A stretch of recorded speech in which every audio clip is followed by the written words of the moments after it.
Hey there, and welcome to Halifax Oasis. This podcast is going to be coverage of the Board of Supervisors meeting that was held on March 2nd. It's the first Monday of every month, and boy, was there a crowd. I made an introduction for this prior to going, but I decided to completely scratch that and make a new one. This thing went like 4 hours, you guys. I went through 6 of my 8 batteries, so this has been quite the task on editing and syncing. I really need to explore new software to do some of this work for me because I'm not very good at it. Anyway, yeah, so I knew there was going to be a little fire at this meeting, but it wasn't what I expected. One of the first things was the forensic audit that they paid $50,000 to have done because there was something amiss in the budget. That was supposed to be reported tonight, and that got tabled because they got the report, but some of them had not even read it yet. They had just gotten it that day, in all fairness, and they did not want to present it until they had a chance to go through with it. So they're going to have a joint meeting with the Planning Commission again, I think in 2 weeks on the 17th. I'll have to look. Don't quote me on that. And they'll probably present it then, so I'll be covering that, of course. And they live stream too. But they need some work on that. Anyway, so that brought up some contention and a lot of discussion, and it was unusual because oftentimes the board just says, we're going to do this, I make a motion, I pass it, and it moves on. But there was actually a little bit of back and forth discussion about it, which was interesting and good to see. Some of them were not happy that they weren't ready to do this because they were already past a deadline. But the bottom line is the forensic audit is done. They're just not ready to present it yet, and hopefully they will in a couple weeks. I'm real curious to hear about that. There was also, I knew there was going to be some people coming to talk about some proposed roundabouts, and they talked during the public comment section about it. There's a lot of objection to it. And then later on, they get to the details of it, and they had 5 projects. They prioritize which one. And this is stuff paid by VDOT. The county's not even paying for it. So it's a matter of prioritizing what they think is more important or more necessary. And they do conclude that, but that's going to be later on in the video. I've had to split this up into like 3 or 4 videos because you just can't take that much. So in this first video, it's going to be about the forensic audit, and then it's going to be a lot of public comment. Another topic brought up was how bad the Tish Wallace, is it Wallace or Waller? Anyway, I think it's Tish Waller, the track in town that everybody uses, that it's in really bad shape and they really want it fixed. So there was a lot of people to speak about that. And she's a 2-time Olympian. I didn't even know this history. Shows you what I know. That it's named for. So that's cool, and hopefully that'll find some resolution, which it hasn't yet. And what else were they talking about? Somebody was talking about I think it was veteran services, and there was couple of people that commented against one of the supervisors, Mr. Smart, that they actually called for his resignation because they think that he's prejudicial. So this is part 1 of the Board of Supervisors meeting where there's a lot of stuff brought up, and I'll do an intro for part 2 and part 3 and just take your time with it because it's a lot. This first one is one of the more interesting of them because it has a lot of the public comment. Now, there's going to be more in part 2 of public comment because that went on for a while, but to me, that's the most interesting part, and they bring up some really valid issues, and the board is actually kind of addressing people as they go. Like the chairman Roller gave Vice Chair Smart the opportunity to address the citizens who were making the complaints and calling for his resignation. Don't ask me about validity. I'm just telling you that was the exchange. So there you go. See you on the next part. I'd like to call the March 2nd, 2026 Board of Halifax County Board of Supervisors meeting to order at 6:30 p.m. We will have invocation, by Supervisor Riddle with the pledge of allegiance, followed by myself. If y'all all rise, please. All right, please let us pray. Lord, gracious Heavenly Father, thank you for allowing us the time to be here and acknowledge that you are the enabler of why we're here. Please help us make the best possible decisions for the citizens of this county. In Jesus' name we pray. Amen. Amen. Pledge Allegiance to the flag of the United States of America and to the republic for which it stands, one nation, under God, indivisible, with liberty and justice for all.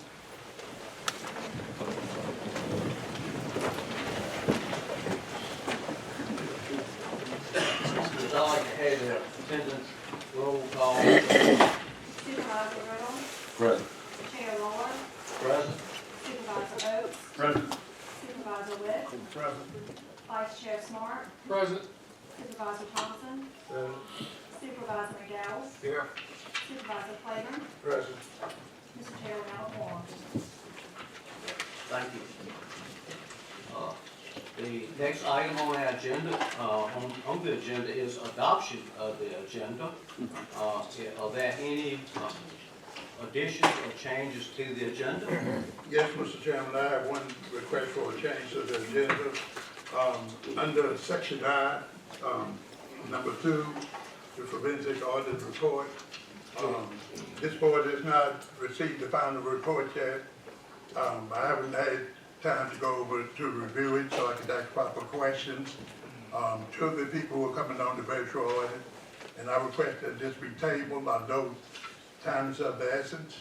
If we need time of the essence, we could have a special meeting, but I think we should be prepared with anything that comes out of that report, and we can't be prepared if we haven't seen it. That's my motion. It's your motion. Second. Okay, it's, the motion is seconded. Is there any discussion? Restate the motion. The motion is to table, under presentations number 2, the forensic audit report. And, anyway, Do we not have that report, Mr. Chairman? No. we do that. Draft was sent, a draft was sent. Yeah, we have that this afternoon, but we haven't had time to go through it. They're going, And the draft was just sent today at 3 o'clock. So and it's a long draft, but this I'd is like to see after the a final month's report. extension, and we still don't Can have the final. I finish speaking with Okay. yeah, what we need time to, we have to be prepared for the virtual presentation. And we can't be prepared if we haven't read the final report. The public has a right to hear the final report, but they have a right to hear our questions too, before we do have any action on it. If we have to have a special hearing, then fine, have a special hearing, but give the public a right to hear these results from the audit. Plus also have a right for, give us a right to ask questions so the public can be able to do it. Thank you, Supervisor Clayton. Who else? And I agree with him. I'm just getting back in from the beach, so I hadn't had time to look at any of it. Okay. Well, we just got it at 3 o'clock. There's no way you can go through all of that resort. We don't have the time to do it yet. What disturbs me is that the audit team asked for an additional month to complete their investigation. And here we are, a month past the initial deadline, and we have no report. That's concerning to me. I appreciate trying to be thorough, but also find it a little disheartening that in a 4-month span that we're unable to present that report in a timely manner. Well, can I, Wait a minute. okay, Each supervisor has an opportunity before, to speak. okay. So That's we'll- right. Yeah, that's the way it works. I understand. Okay. So, I don't speak, we can hear a report, we don't have to discuss it. But a lot of people here tonight came for this report. And we keep kicking this can down the road. We can't take action until we get this behind us. We have, everybody wants to have their, say about what's going on. So we can have the report, and we don't have to discuss it tonight. We can discuss it later, but I don't know, it's, You gonna change it? Are you gonna change the report? No. We need to have the report so we can prepare for the presentation tonight. Without us having that report, we cannot be clear with the public. The public, we have the right to ask questions of the virtual report, but we can't if we don't have the report. So if we need a special meeting, let's have it. I kinda. Have they asked for additional time, for additional extension? Wait a minute, everybody hadn't had a chance yet. Okay. Okay, yeah, I would like to say that, we extended this a month. They have promised a report tonight, they have prepared to give the report to us. Basically the report is gonna be their findings, what they think they need to do to correct it. I know it was this afternoon, I reviewed it, quickly, but I wasn't able to review it in detail. I see no problem us having the report given to us tonight. We can ask questions that may arise at that time, if we need any clarification, I'm sure that we can get that clarification. Also, I think everybody has spoken except for, we got 2 left. Any comment? You good? But tonight, since nobody has any comments, Mr. Rowland, we do the thing 5%, okay? I want to be prepared when the presentation is given to me. The audience has the right to know that we're prepared, and we're not. We don't even have the final report yet. We have a rough draft, and that's it. I don't want to operate that way, because you talk about transparency. We can't be transparent until we see the report. Well, too, given the shakeup we've had with the finance director, I'd have to act can be complete now. Because we don't even have a final draft. Have they asked for additional time, Mr. Braid, additional extension? They have not asked for an additional extension. What they did convey to me today is that the draft that they had sent me, which I shared, there's not likely to be significant changes to the content. But not likely, it's not enough. I would also add that the reason that we are a month, beyond where we were isn't necessarily because of the auditor. Part of the number of transitions that we've had in the finance director and the ability to provide them with data in a timely fashion is part of the reason that extension was requested in the first place. So, I just don't want to leave this room with the assumption that it is the sole fault of the vendor that they weren't able to get the reporting. So, And I agree with you, Mr. Braid. clarify. Is the company prepared? Yes, they are prepared. There was a slide deck that was also provided to everyone at 3 o'clock at the same time. They are prepared to go through that slide. And with And that slide deck explanation, is a synopsis of the overall. and it could be a question and answer session at that time. Sure, they are open to. And that's the whole point, Mr. Rowland. I am not prepared, because I haven't seen it. So I'm not prepared for any questions or the pose to them, so the public can hear the proper questions. We're supposed to be ready too. We can't be ready if we don't have the report, okay? I haven't had time to know. Listen now, what's that say? What about our next joint meeting? If you want a special hearing, if you want to do it in 2 or 3 days, fine too, either way. If time is up there, either way, if that's time, but a couple more days for to give us a chance to read over it, it's not anything far reach. Well, my concern is that, it's my understanding, and Mr. Montoro, he correct me. We have to complete this forensic audit, okay, and then we have to hire someone to do our annual audit, and then we have to make adjustments for us to even close our budget from last year, our 2025 budget.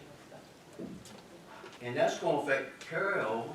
We're trying to build a budget, so if the farther we keep this thing, this month hadn't helped us as far as preparing a budget, and if we're gonna wait a couple more weeks, it just puts us further behind. Is what I'm gonna, tell me how this works, please. I don't believe there's any content, at least in the draft that we've seen, that would influence the way we go about preparing the budget. Okay. But we have delayed the audit of the FY '25 financial statements until this audit was completed. Okay. So that's holding that up, and any balances forward, which is a very key number to the budget, really can't be finalized really until the audit is done. And that's the annual audit. The annual of the FY, which normally is done in the fall of '25. Yeah. Mr. Chairman, Yes. Mr. McDonald, can we proceed with the annual audit, because this is complete, we just haven't received it? I don't see why we couldn't proceed with our procurement to have someone to come in and do our annual audit. There's no need for us to wait on that process. So we can start with the procurement, get someone to do our annual audit. As soon as this forensic is over, we can roll in right on in to get that done. So I would guess at this point,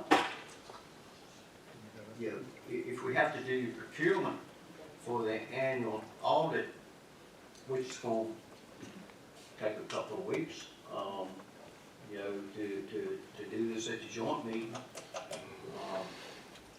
it's not going to be, well, every day that goes by is a day closer. So, yeah, Supervisor, we thank you, Yeah. that may be a good idea, but I need to see that Yeah. report, and I think everybody on it needs to see it, so that was a good idea.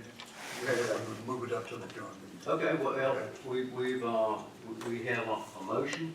It's been motioned by Supervisor Cleveland and seconded by Supervisor McDowell for us to remove the item I-2, which is a forensic audit report, from the agenda and have it at our joint meeting, which is on March, whatever that be.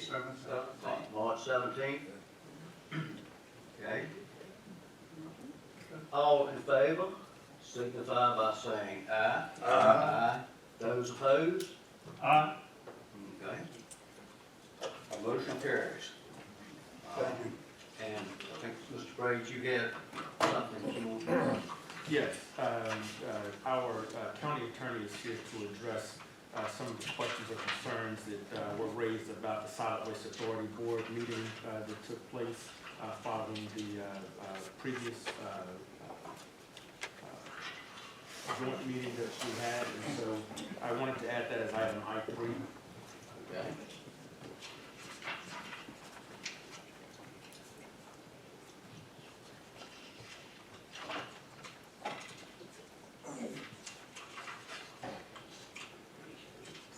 So we saw it waste board,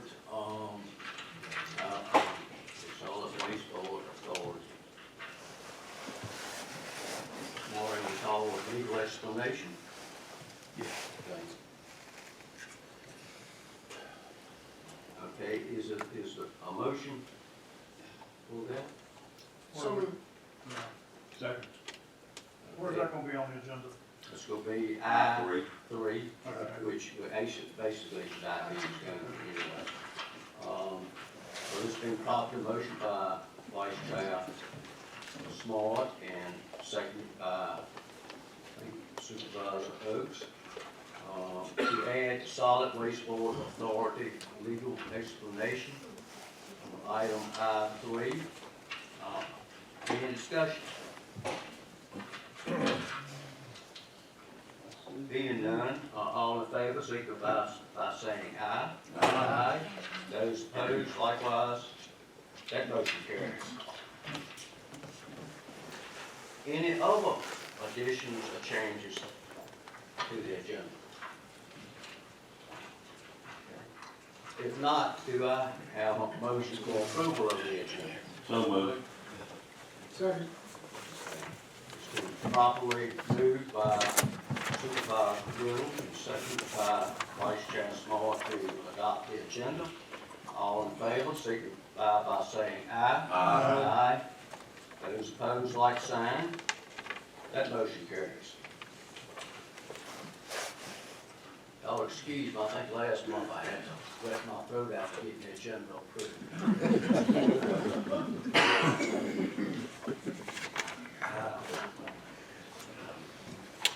The next item is approval of minutes. We had the January 5th Board of Supervisors work session, pages 8 through 103. The January 20th Board of Supervisors and Planning Commission joint meeting, pages 104 through 112. The February 9th, 2026 Board of Supervisors regular meeting, pages 113 through 152.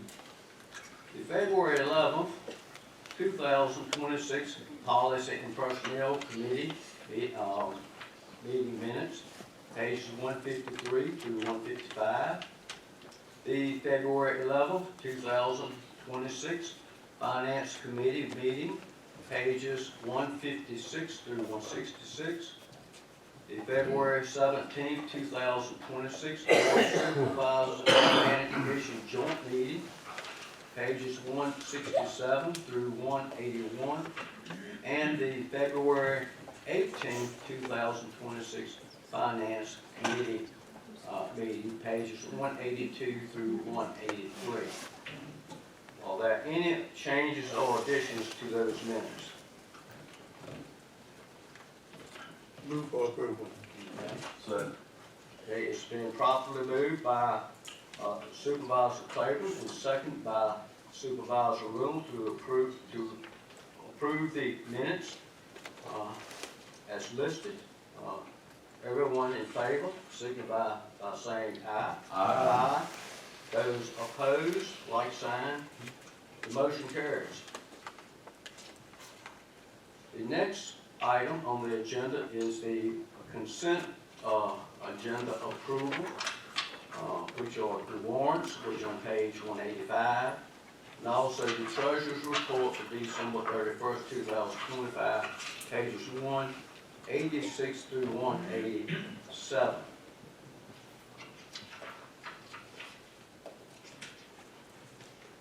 Is there any additions or changes to those? If not, we'd like to entertain a motion for approval. so moved.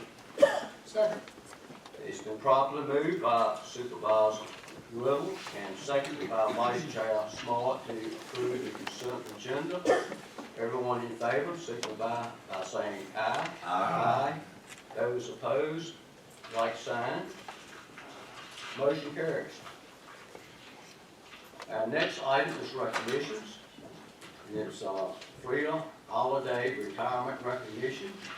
The Honorable Judge Cunningham.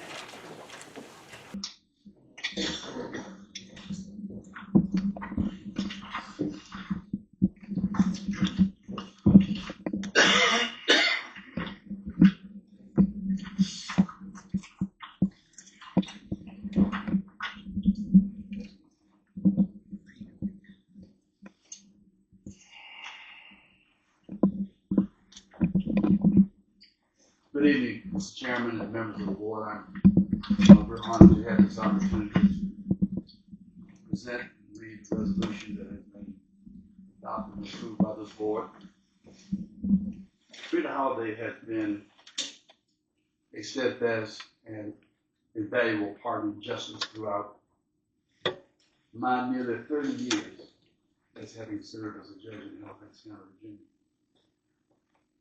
Since about and that's been since 1997, I've had the privilege of working with her in her role as Director of Pennsylvania Court Services, and also in her role as the Director of the Adult Recovery Court. I probably got that name wrong. You directed it anyway. And in these roles, Frida has exemplified professionalism, compassion, and unwavering dedication.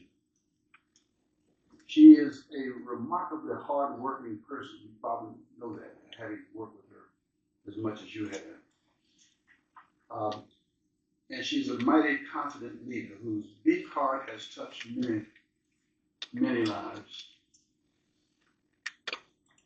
her absence in the adult recovery course is going to be deeply missed. I am certain that you miss her. And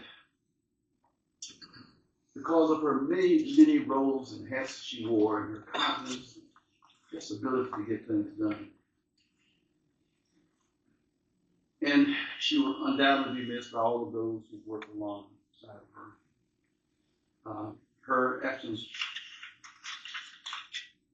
will be noticed for many years to come.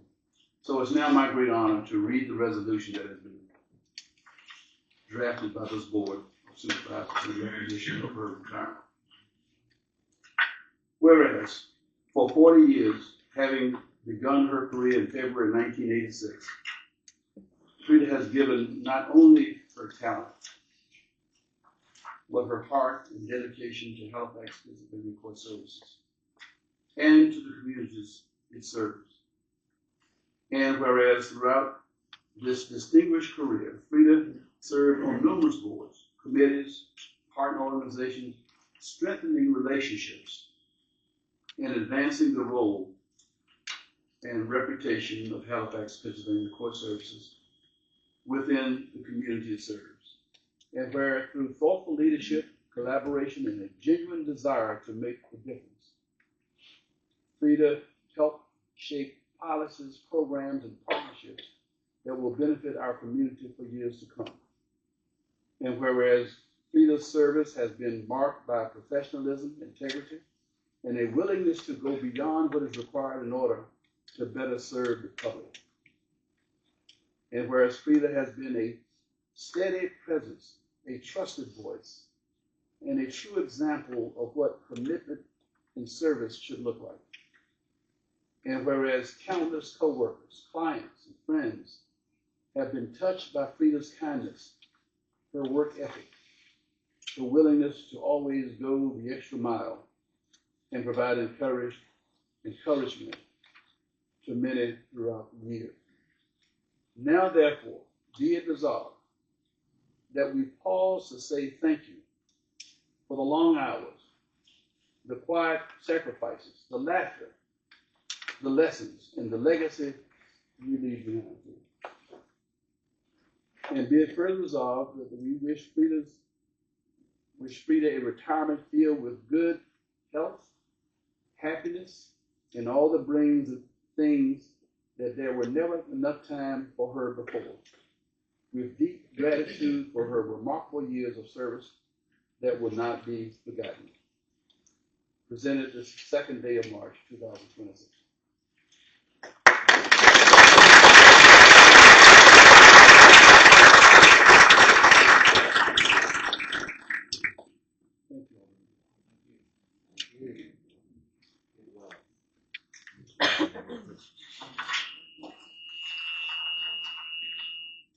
The next item on the agenda is citizens' comments. When you come to the podium, remove your headgear. Clearly state your name and address. You may address any issue not on the agenda for public hearing or what public hearing has been held and no action taken. Questions? Oh, I am so sorry.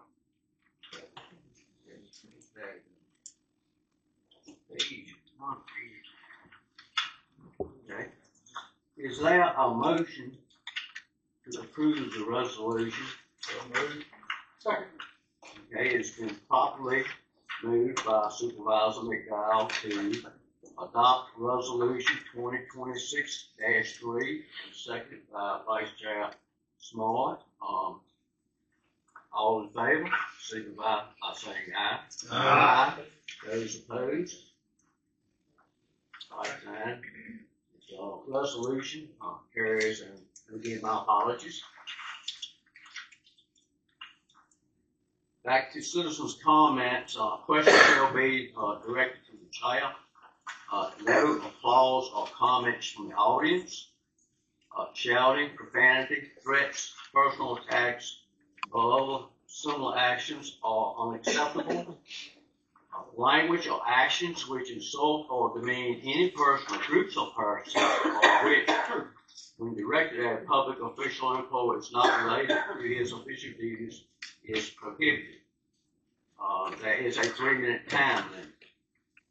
So anyone wishing to speak at in the citizens' comments period, please come forward.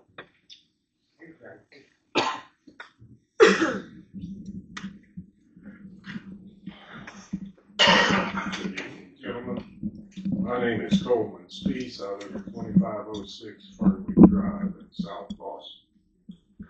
I've been asked to make a couple of remarks tonight to you about the importance of trying to save our track behind the middle school. And when I was asked to do this, a couple of thoughts came to my mind. One is, in a couple of weeks, I'm going to be 92 years old. And that track, I think, is due a lot of the credit for my making it there. My wife, Barbara, and I have used that track extensively for the last 120 years. It's been one of our favorite places for exercise.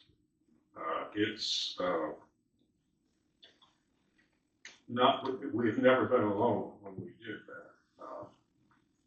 It's a popular spot for a lot of citizens, a lot of students, and it was especially valuable to us during the COVID season when we were reluctant to go to the YMCA because of being in a crowd.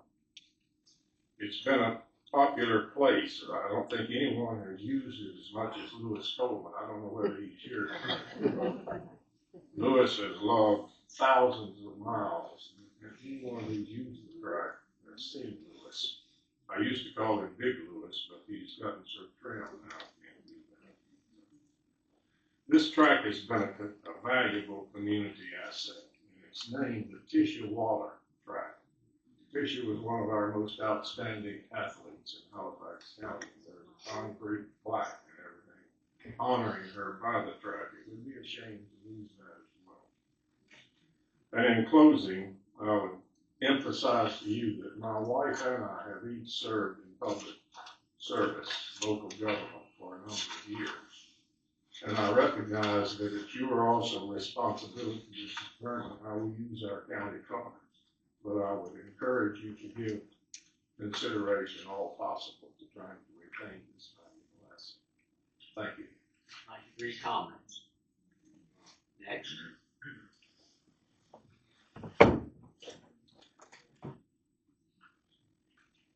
Good evening, my name is Jeffrey Carr. I'm at 2220 Deadwood Road, Halifax, Virginia. I'd like to read a letter.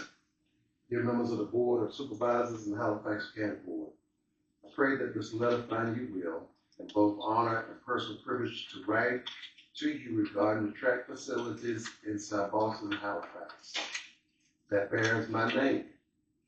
As someone who was born and raised in this community and who has been blessed to represent all nations, our nation, at two-time Olympian, I do not take lightly the responsibility that comes with having a space dedicated in my honor. Today I'm writing in full support of upgrading and renovating the track facilities for the benefit of our athletes, our school, and our community. For our student athletes, a safe and regulated quality track provides a space where they can train effectively, compete confidently, and have track meets at home instead of traveling, which creates added costs for families. Having this track named in my honor has always represented more than my personal achievement. It represents what is possible for every child growing up in Halifax County. It stands as a symbol that greatness comes from small towns when supported structure and opportunities are present. I respectfully ask the board to consider the long-term impact this improvement will have on our athletes, our schools, and our entire community. Thank you for your leadership and continued dedication to Halifax County. With gratitude and unwavering support, Tisha Waller, two-time Olympian. I didn't read the entire letter, but I do have a copy for each one of the board members. That this is a letter that Tisha sent. I even took time to go out and just walk the track myself. Now, this is what we're dealing with. About 1/4 inch of covering that's up off of the track. Other than that, that track overall is in great condition.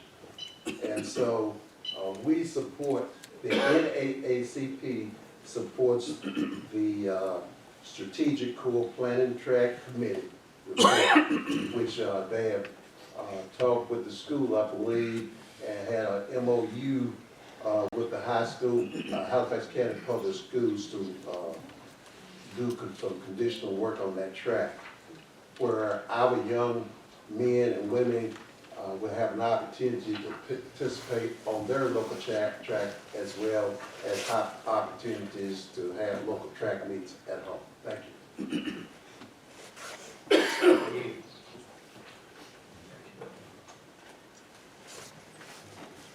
Good evening. My name is Jennifer Champion, and I am a constituent of Halifax County. I am in District 2. Tonight I stand to address the prejudice and racially insensitive comments that Supervisor Smart posted on his social media account in September. It reads as follows. He posted Mr. Claiborne's taxes. After that, Mr. Oakes posted that DEI gets you a free pass on everything. Racism cuts both ways, and our silence empowers the cancer. Black people are complicit by their support of skin color only elected people unfit to serve our country. Mr. Smart did take the time to like that comment and to follow up and keep posting on his page.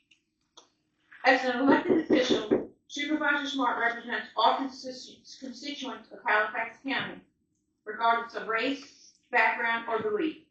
Public statements made by someone in his position carry weight and reflect not only on him personally, but on the entire board and our community.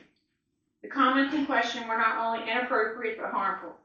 They undermine trust, divide our community, and raise serious concerns about impartial leadership. Residents deserve representatives who demonstrate respect, fairness, and integrity, both in official meetings and open public platforms. Tonight, I request two things from this board. Number one, publicly address this matter and clarify what standards of comment apply to elected officials. Silence sends a message, and accountability matters. And secondly, accept my verbal formal complaint that will soon be followed with paperwork and a petition to have Supervisor Smart released of his duties and position. This is not only on my behalf, but also for the growth and integrity of this county and its residents. Thank you. I think, if you would just wait a minute, Supervisor Smart, she had made statements about you, the comment or response. Was unaware of, I saw a post, someone shared, I think she was referring to a post that was shared some time ago, not a post that I made. You made the post about Mr. Claiborne's taxes. I did not make that post. Okay, wait a minute, no debate. She made a statement. I'm giving you a chance to, any clarification you want to have, no back and forth at this time. Supervisor Oakes, I think she mentioned you in her statement. I don't remember the content of it, Mr. Chairman. I have it right here if you'd like to read it. Mr. Chairman, I don't remember the content of it, but I would apologize to anybody who was offended by my remarks that may have appeared callous, and I do apologize to the community at large.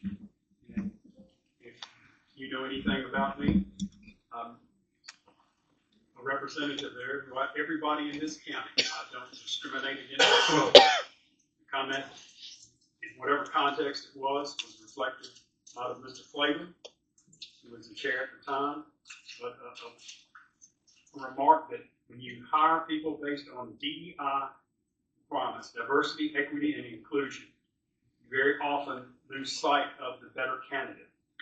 If you are on the operating table and you have your choice between an accomplished black doctor a super accomplished Oriental doctor or a medium accomplished white doctor, you're going to choose the most qualified doctor to operate on you. And that was the reference that I was making. That this county has a policy, as does the state of Virginia, to not hire people based on diversity, equity, or inclusion. And our county has failed miserably in many respects in honoring that rule of thumb. And that was my reference, that when we don't hire people based on their superior skills, their job performance abilities, then we end up with problems. And we have endured that, in my opinion, since February of last year, when we lost critical administrative personnel. February of last year, and we've been unable to find a director of finance since February of last year. If you don't think that's a problem, I beg your pardon, but it is. And now we're in a quandary of not having the forensic audit in, and the finance committee is trying to prepare a budget. So everything is a snowball rolling downhill, and sometimes there's collateral damage from it. But I apologize to anybody who was offended by that remark. But that it is what it is, and in my opinion, DEI is not a good way to find quality people. Our county has a reputation in the state of Virginia and regionally of not being clear with how we hire people and how we administer our policy and personnel manual. And something's got to change, or we won't have a finance director other than Mr. Montaro and subsequent temporary people for the near future. And that's all I have to say, Mr. Chairman. Apologize to you too, Ms. Pleasant. But I come to know that you come. Are you trying to say that I wasn't qualified for the position? No, sir, I did not. Nope. Okay. I think that's the question. I was just, yeah. I just asked the question. Yeah. Okay. Yeah. Mr. Roll, I just want to know why you only allowing us 3 minutes and you let your members have as long as they want.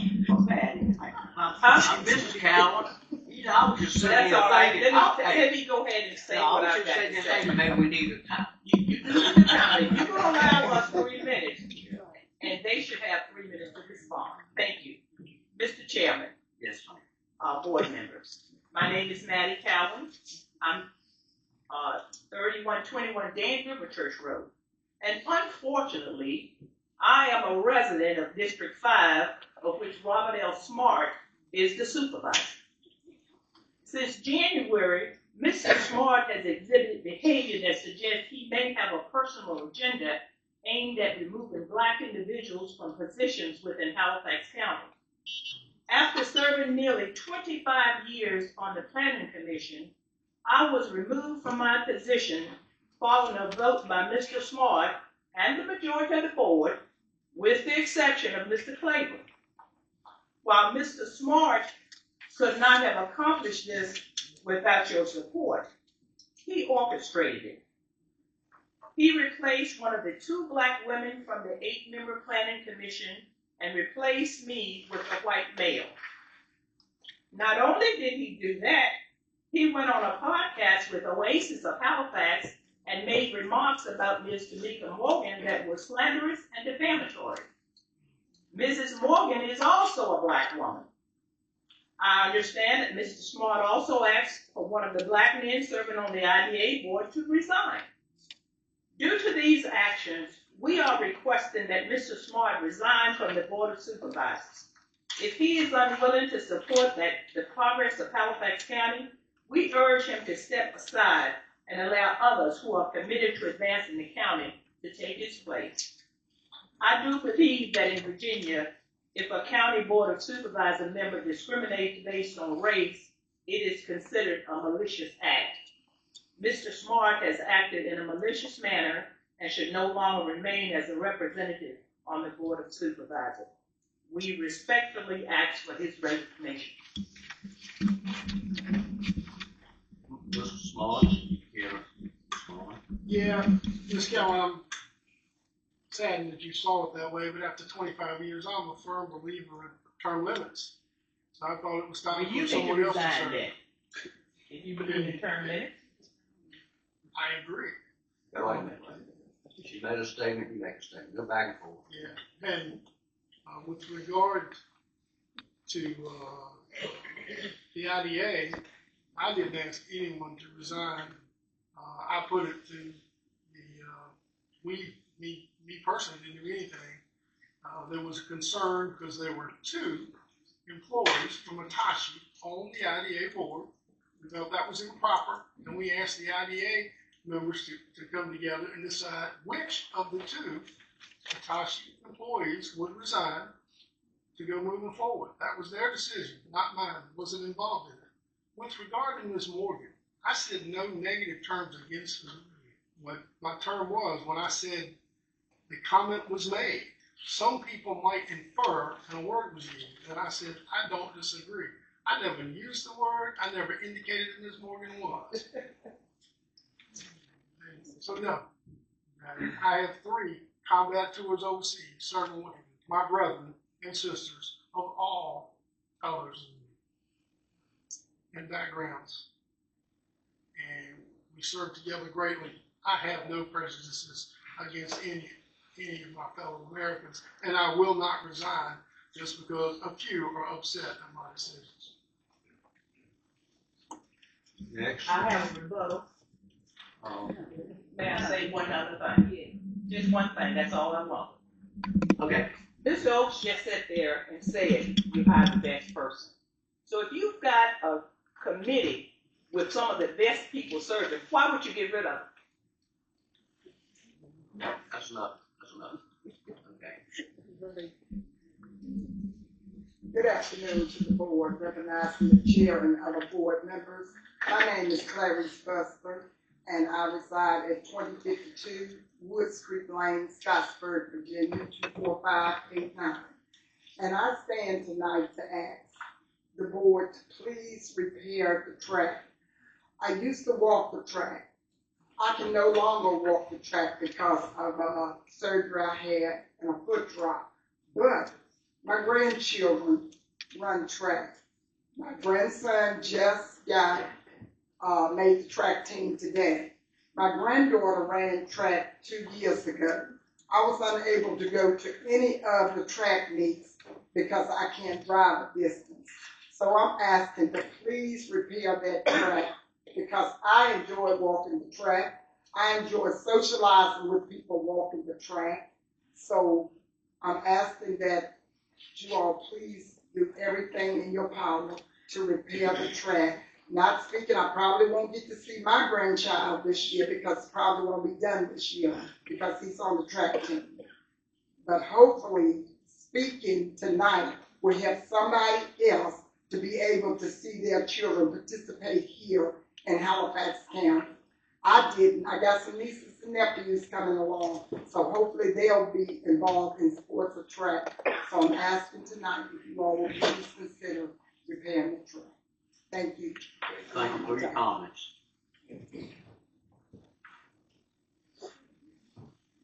Good evening. My name is Angela Yancey, and I reside at 1186 Old Ruby Road in South Boston, Virginia.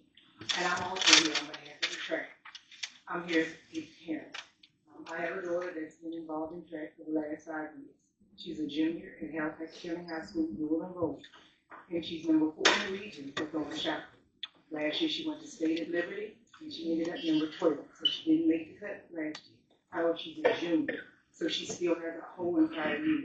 Will she be able to see a new track? I doubt it, but I really want to push you all, and I want you all to understand how important it is with their parents, family, friends, even your friends, even her friends at school. It's not there to be able to support. Me, along with a whole lot of other parents, we travel Liberty, we travel Danville, we travel to Mecklenburg, and just on President's Day, they went as far up as Harrisonburg to participate in a track meet. And so just being able to have one here at home where parents, grandparents, friends, cousins, and also the school can support. Because right now that's the only sport, and not here to say anything negative, but even the coverage of the track meets. There's nothing in the paper. We as parents don't post it. It don't get posted. And we have so many qualified and so many children that are so capable of going somewhere, but if we don't invest in it, if we don't sow a seed right now while they're growing up, then it's gonna hurt them later on. I know this is, I'm four children out, one in Radford, one is a junior, and I have a 5 and a 7-year-old that we just recently adopted last year. So I live here, I work here, I do everything here in Halifax County. So I'm asking for your support for the students of Halifax County and also for the community, because I also take my children to Edmonds Park and we do participate in activities there. They love to get on the swing, they love to get on the other toys that are still working. So I would just ask that you would consider and just take it into your hearts and consider how many weddings have you seen there, how many day visits have you seen, birthday parties, family reunions. Everybody utilizes that park. And it's a good place. You see prom pictures, all types of activities going at the park. So I just ask that you all would consider reworking the park and redoing the track. Nice big comments. Good evening, Chair, Vice Chair, members of the board, and county administration. My name is Ashley Ligonier, and I'm a Halifax County resident in District 6. I'm here to respectfully ask the county to prioritize needed repairs and improvements at Edmonds Park. The park is an important community resource, but its current condition limits how safely and fully it can be used by families and children. Edmonds Park has the potential to serve not just as a recreational space, but as a meaningful educational and wellness resource. This is especially important to the growing homeschool community in our county. By current Virginia Department of Education report for this current school year, there's currently 511 students currently homeschooled in Halifax County, and they see that number growing statewide. Homeschool families regularly rely on public parks for physical education, nature studies, science exploration, and group learning activities. A safe, well-maintained park functions as an outdoor classroom that supports learning, social development, and healthy lifestyles. Improving Edmonds Park would benefit far more than homeschoolers. It would serve traditional students, families, seniors, and visitors while encouraging outdoor activity, community connection, and pride in our county. So many of us are traveling to Pennsylvania or Mecklenburg County for recreation that we would prefer to do in our home county. Investing in our parks is an investment in Halifax County's quality of life. I hope you will consider making Edmonds Park a priority so it can better serve all residents. Thank you for your time and for your service to our community. Last name is Laganiere. Thank you.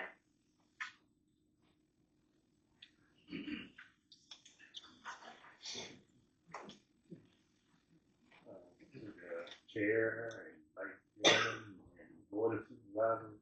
My name is Louis Coleman, that's L-E-W-I-S, Coleman. I live at 723 Aspen Church Road, Alton, Virginia. And I stand here bargaining for repairing the track.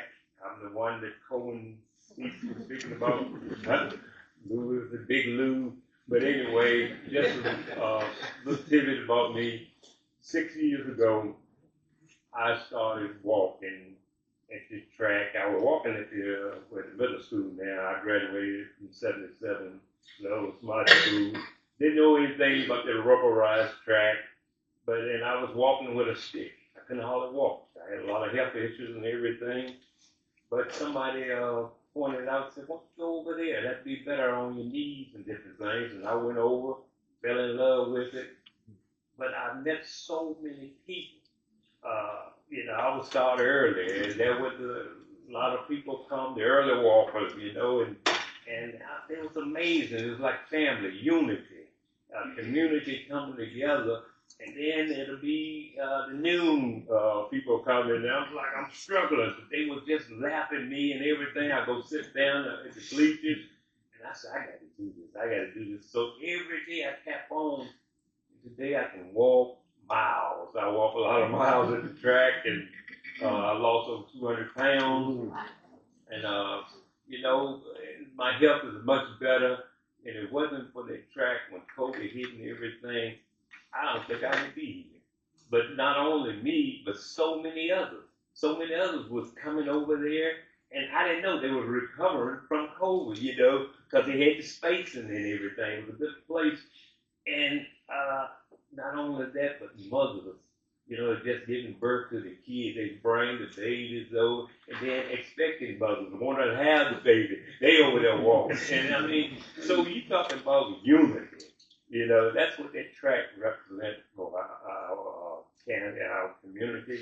And but the students, the track teams and everything, and those that have graduated, they come back, they come when they're on break, they need a place to train and different things. The football players, you know, it's not just track team, it's football players, it's baseball players. Everybody is getting in shape, and you know, it is a place for all ages. Girls on the run. Yeah, I'm on the road, girls on the run. I'm on the road, track team, cross country, everything. But if y'all can, please release some funds and let's get it done. Thank you. Louis, Yes. how many miles have you walked? Oh man, it's too many. I lost count. Have I you can told- just say 6 years. For the first 4 years, it was every day, and some days 12 hours days. Because I was competing at one time. I was #1 in the United States, representing Halifax County. So y'all let's get this thing done.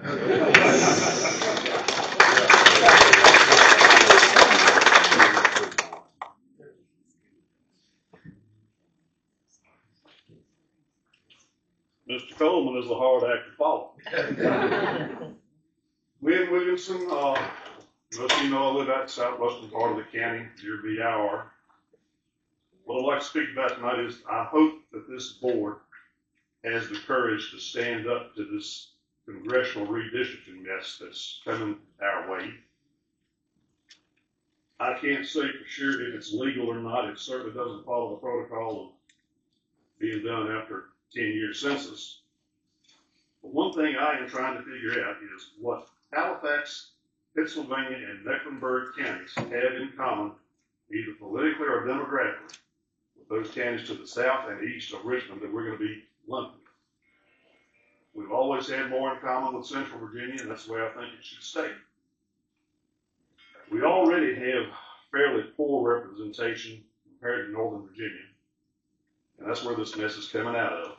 I don't understand why they do it. But if you do a little research of your own of the boundaries of the proposed 4th congressional district, I hate to say it, but it looks an awful lot like some political spoils. And that's not the way representative democracy is supposed to work. As it is, redistricting moved us into the 49th district.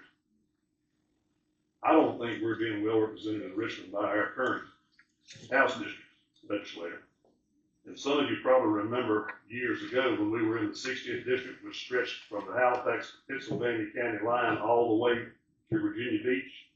And Louise Lucas had to drive 200 miles to come up here to do anything. And again, that's just not the way representative democracy is supposed to work. It's supposed to be people who have commonality, contiguous. And I wish I could understand why some of this stuff is being done. Thanks for your time. Thank you.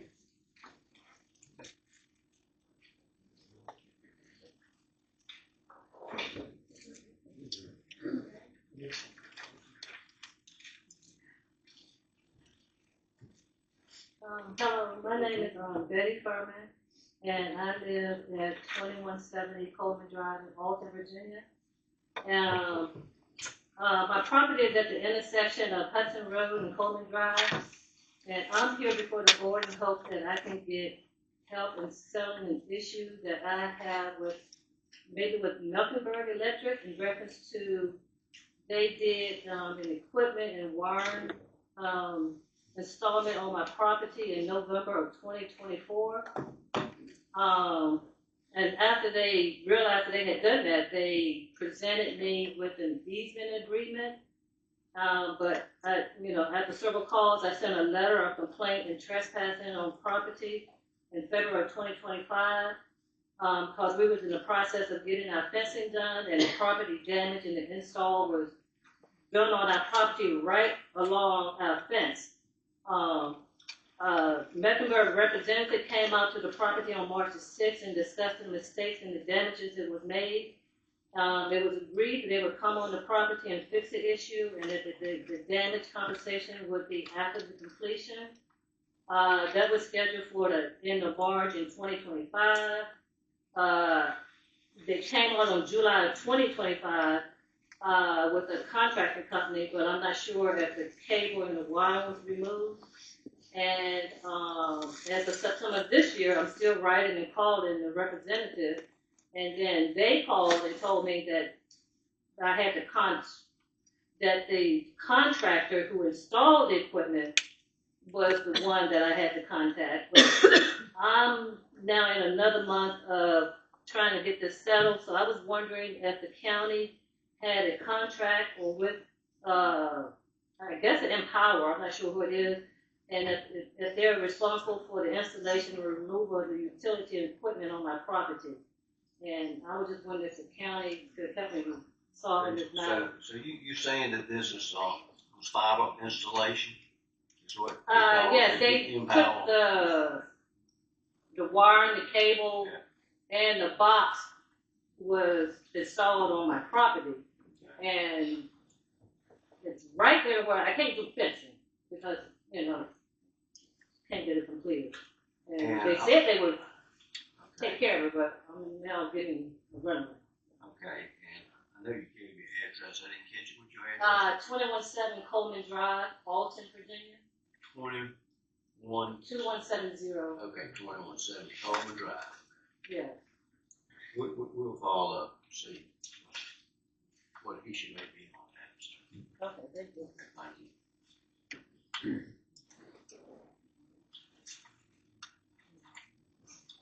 Hello, my name is Ron Clark. Good evening and thank you for your opportunity to speak. I appreciate the board and all the time that you commit to our community. My purpose tonight is to clearly summarize the documented history of the track discussion and to request that this item be referred back to the Finance Committee for review. On Friday, May the 3rd, 2025 of last year, a joint meeting was held at the request of Hitachi Energy North America leadership. The request came from somebody that's outside of Halifax County who was concerned about the quality of life in Halifax County and the growing challenges of recruiting employees who do not have basic recreation facilities to show prospective families. Both the chair and vice chair of the school board and the board of supervisors were invited. The school system attended, represented by Dr. Huskin and Derek Mason. Hitachi Energy brought our plant manager, our full leadership team, and our North American HR manager. The group reviewed an agenda that included the track. During that discussion, the county administrator identified approximately $1.3 million from the Dominion Solar project as a potential funding source. The next step, as discussed in this meeting, was for the school board and the county to coordinate so the item could go to the Finance Committee to be voted on and an MOU executed. The school system agreed to provide security for the site, allow the county to maintain it, and restrict public use during school hours if necessary. Everyone left the meeting believing this process would be followed and begin quickly. Unfortunately, the coordination between the two bodies did not occur, and the project stalled. As a result, the track has continued to deteriorate, and the community still does not have basic recreational resources. I want to emphasize something important. This board did not cause the issue. You're not being asked to fix a problem you created. You're being asked to help solve a community-wide issue where the groundwork has already been discussed and partially laid out. In that meeting last May, the county was described as being in a position to be the hero, and I still believe it's true today. I would also encourage us not to shortchange the restoration. A halfway fix or a cheaper surface or a hard surface or a patch or something that will reduce the quality of the community has already been used to, and I'm asking you to restore the track fully and it would make it whole again to create something the entire community can be proud of. My request tonight is simply that this item be sent back to the Finance Committee to review the previously identified funding and determine whether this project can move forward. I also want to say this, not making a decision is still a decision, and when this happens, these facilities continue to deteriorate. We've seen this with the track, the stadium, the tennis courts, Edmonds Park, the softball field, the baseball field. Time has caused these issues, and I will personally reject any inclination that the public is causing these issues because we have multiple facilities. So looking ahead, we're struggling so much with this project, and if we're struggling to get $1 million approved, how are we going to get Edmonds Park $8 to $10 million? I want to be clear, I do not want to take sides or be part of the politics, just asking for both sides to come together on this issue for Halifax County. A small step forward here would make a real difference in the entire community. Thank you again for your time and for everything you do for Halifax County.